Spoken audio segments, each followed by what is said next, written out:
All right, so I will be doing my presentation on the Norse trickster god Loki, also known in the Marvel Cinematic Universe and the Marvel Comics as Loki, the god of mischief.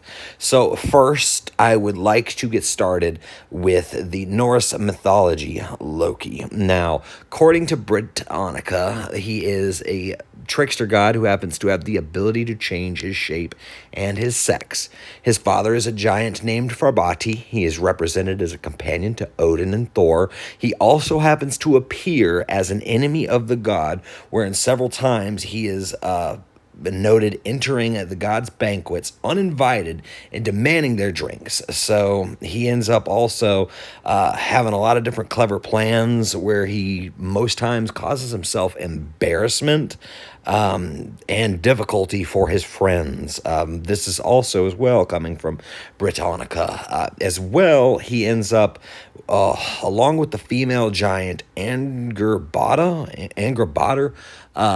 producing or creating Hel, who is the goddess of death.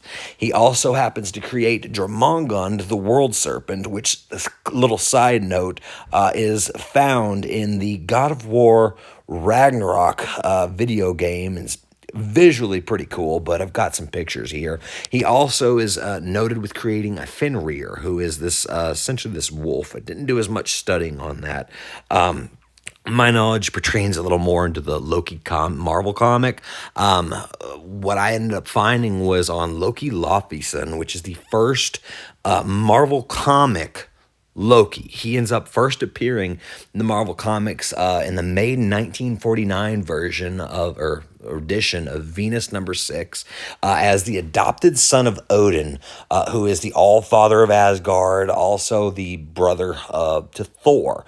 Loki is attributed in the Marvel Comics to the formation of the Avengers, which is known as Earth's mightiest warriors. His death happens to occur in the May 2010 issue of Siege #4. My information for this come from the marvelfandom.com. As well, I ended up finding several different variants on the Marvel Fandom wiki. You've got different forms that Loki has taken. In some of them, he's essentially changed sex. He's also changed like into animal forms. There's one noted where he's an alligator, which also comes back into the Loki televisions, or well, I say television, but the Disney Plus series. It's fantastic, and I'll get into that in a moment.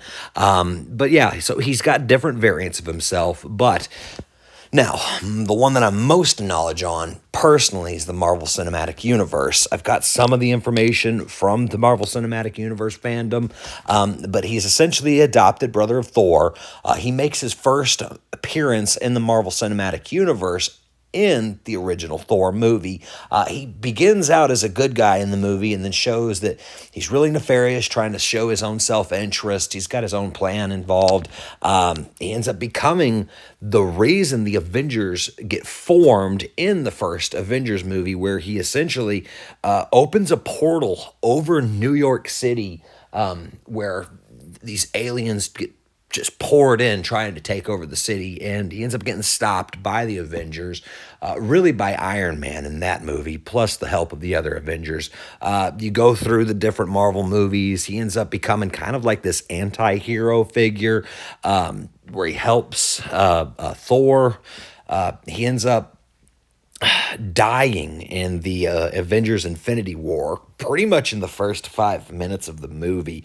And then in Endgame, which is the last Avengers movie that was released, we actually have this moment where their time skip happens, and they basically allow Loki to escape, which thus kind of spurs the Loki series, which is fantastic, which in that series he ends up becoming, this hero. Now, I'm going to go ahead and move over into my whole concept behind the idea of why I wanted to choose Loki as, what I wanted to speak about in this trickster, is because he nails every point from what our textbook essentially classified as the attributes that a trickster would have. So, he crosses the different boundaries, breaks taboos. He's not always welcome around people. He spans, like it says from the textbook directly, the full range from good to evil. So he essentially starts as good, becomes this ultimate villain, kind of comes back to this anti-hero, and then ends up becoming where he basically saves all of time in itself in the Loki series. So he's an often misunderstood character as well. He ends up having different animal forms. So in the Loki series and some of the comics, he ends up having an alligator form of himself that he meets, which is kind of cool to me. I think they may have took some side notes from mythology for that, but neither here nor there. He also is definitely clever. He creates a lot of different things, including his own problems.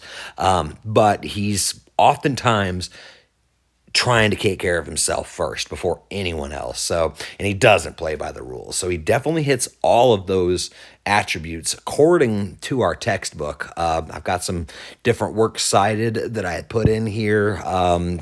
A lot of it's just kind of a compilation of the knowledge I got from these different sites, along with the years of being a Marvel fan and absorbing the knowledge I learned from those movies. But cool guy. I hope that y'all enjoyed my presentation. Thank you.